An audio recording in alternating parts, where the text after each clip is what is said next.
Deni. He's my boy, Blue. He missed like 2 shots last night. I think he really 10 of 12. Yeah, I think he really showcased kind of his versatility. He had that one like up and under. That was nice, but I know like the departure of Rui isn't, it's not anything crazy, and that video has 7,500 views in 12 hours. Nice. 305 likes. Cyro's eating tonight, baby. Yeah. That makes me want to watch the Wizards video. Wizards fans they're starting to pick it up right now. Obviously, they haven't always been there for some time. Yeah, it's hard to back teams or get into it when you're suffering coming from a Bulls and Rockets guy. But I mean, Bradley Beal's back, right? KP's back. Corey Kispert's been doing nice. So I really hope Deni continues to do what he was doing. As I was kind of texting you last night, he's had some crazy spurts this season, or he's had some really impressive spurts on the season. So when I was looking at his career or his season stats, like, it's not like 9 or 8.5 and 3.5 and 2.5 is all that bad, but I would have thought it would be, a little bit higher. So hopefully he can just continue this run. Like I said, I know Rui isn't, it's not like, just freed up 38 minutes a night, but, it is one less guy. I think they have Kendrick, but it's, different positions, less of a log jam at that position. Yeah, so basically I'm trying to pull up something I sent you in the group chat last night that I think the viewers right here, if you're a Deni Avdija fan, you're going to like this picture that I put up on the screen right now. Deni has been a guy who, unfortunately, this was a Wizards team that we had too many wings. We had, Rui Hachimura, Anthony Gill, Kyle Kuzma, Corey Kesper, Deni Avdija. But now, Deni Avdija, since we traded my man Rui Hachimura, Deni Avdija is out here averaging 16.5 points, 9.5 rebounds, 2 assists. I think it's like a block a game and 2 steals a night in the last 4 games. Yes, I know it's 4 games. And I made the joke that, knowing Deni Avdija, in 2 days, he falls back to earth. But this is the Deni Avdija that we wanted to see. A guy who's aggressive, attacking the rim, who has an all-around skill set, where Deni Avdija our team's best perimeter defender. Deni Avdija is the secondary ball handler. Last night, if you watch the game, they kept putting the ball in Deni's hand. They kept telling Deni, go to work, go to work, go to work. And he was attacking the rim, or they did this cool thing where Kristaps Porzingis would go to the top of the key and he would pass it to Kristaps, and Kristaps would just immediately give the ball back to him off a dribble handoff, and then he would attack the rim. And I would just be like, that's such a simple play, but it works because it just resets the dribble. And I think small things like that, it just shows that there is a core here of Beal, Avdija, Kuzma, and Porzingis. We're just missing a point guard. And hey, Kendrick Nunn, Monte Morris, and DeLon Wright aren't doing that bad of a job. TBH. What are your thoughts? I don't think I'm an over optimistic. No, it's looking really good right now. And 6-game win streak, bitch. What are we, 24 and 26? We talked about this yesterday. Like, the injury certainly didn't help their case before this. Damn, my stomach is growling today. I didn't hear it.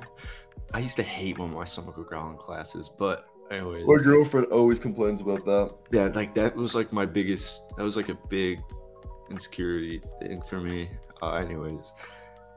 This is exactly what you want heading into All-Star break, and winning solves everything, takes care of every issue. So the looming situations with KP, Kuz, etc., just keeping overall team morale going heading into All-Star break. This is exactly what you want to be doing. So hopefully they can keep it going.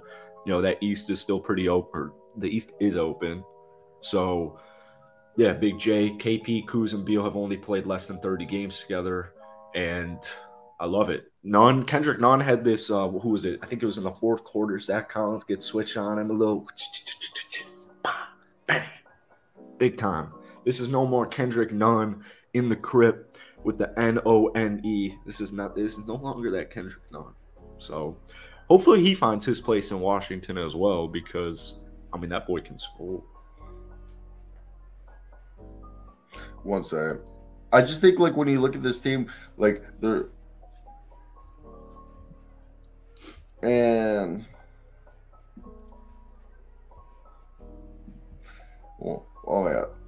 Yeah, I can keep spewing. Yeah, keep spewing right now because my girlfriend's like wants to know if she wants to go to the gym, but she's sick. So like, you gotta do it. Yeah, that's what. You'll feel so much better after it. But anyways, I want to know how to get that stubble on the screen that Deni Avdija has.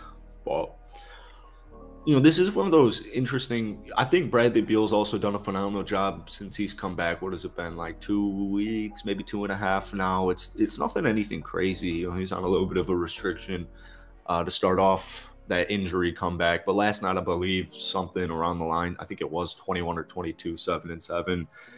Him and Porzingis have been doing a great job at creating for other players, playmaking. Because at the same time, you got to respect both of them. Monty's a nice complementary piece. DeLon's a nice complimentary piece, and now you got Kendrick as a nice complimentary piece. So, the big three is pretty. It's when they're on. Are you believing in the big three? Are you believing in the big three when they're playing good? I like it. It's not bad. It's not bad. It comes back to the argument that like this isn't a bad group. No. I personally wouldn't want to be playing Taj Gibson. Yeah, like 2 nights ago had I think he had like a double. Taj Gibson is playing 10 minutes a night so far this season. Yeah, watching Taj Gibson on my Bulls in like 2011. I know he's appeared in only 32 games, but still, man, like Taj Gibson, like fuck no. The vet. You need players like that on your team though, especially with a younger group, kind of rising squad trying to not only figure out their identity but create their team's identity and fit all the personalities and the way they play together. Having a guy like Taj Gibson as your glue vet, it's huge. So the problem with this team, I agree with you. Like, I agree Taj Gibson's a big guy, but like I look at this team and arguably it's hard to say this, but it's true. Kyle Kuzma, Bradley Beal, Kristaps Porzingis, Deni Avdija, Corey Kispert, Monte Morris, DeLon Wright, Kendrick Nunn, and Daniel Gafford. Oh, and Gaff. Yeah, Gaff missed last night. Those are our only players on there. Up too. Those are our only players. And you're like, oh, that's 9 players. Yeah, but 3 of those players are point guards. Those are our 9 players. And I think those are really good 9 players like Daniel Gafford, great center. Okay. Do we have a backup center? Kristaps are starting, and then some games we start Daniel, But I just think, what's your going into the offseason? If we re-sign Porzingis, we re-sign Kuzma, and let's say we keep Kendrick Nunn, Monte Morris, and DeLon Wright. What would be your actually Kendrick Nunn probably not, but DeLon Wright and Monte Morris, yes. I think they're under contract. So what would you do right here? What, based on that? Yeah, based on that, if you brought back Kuzma, Porzingis, Beal, Avdija, like what's your move right here? I personally think you trade Isaiah Todd and Johnny Davis. That's the first move. Those guys aren't on the same time. They aren't on the same timeline. And like, I'm not saying let's trade for a first round pick. Let's package their contracts and try to get like a vet on a rebuilding team. Okay. Yeah, I like that. Definitely. Like, so by then you'll have about, if Nunn's off, both parties might be open to bringing him back, which I don't think is in a bad interest based on the 4 games he's played for him. Yeah, but that's about 20 mil in cap space. It's just the issue is you do have. Kuzma's on such a nice deal. So once Kuzma gets his payday, you're an over the cap team. The issue with Bradley Beal is, when his last year of his contract, he's gonna be making $57 million. I know the cap's about to raise, but it complicates everything. So I think they gotta. If you already have your star power, you already have your guys. Now it's filling out the roster, like you're saying. Maybe trade your younger cats that aren't working, and you try and get some established veterans. And yeah, I don't think that's a bad plan at all, one bit. Yeah, and I think like you hit up. This is all hypothetical, but you hit up a team like, let's say if Indiana they want to sell. They want to move on from Chris Duarte, and they're still kind of like retooling, rebuilding. You go like, do you guys want Johnny Davis and Isaiah Todd to round out your bench? We'll take Chris Duarte off your hands, or you know what I mean? No picks involved. Yeah. Or something. That's just like I have no idea if that deal would work. That was just the first one that came to mind. Just I think if they can make small, I really think this is a team that the starting lineup is good. And if we I really don't think DeLon Wright, Monte Morris, and Kendrick Nunn, if you go by point guard by committee, I don't think it's such a bad idea.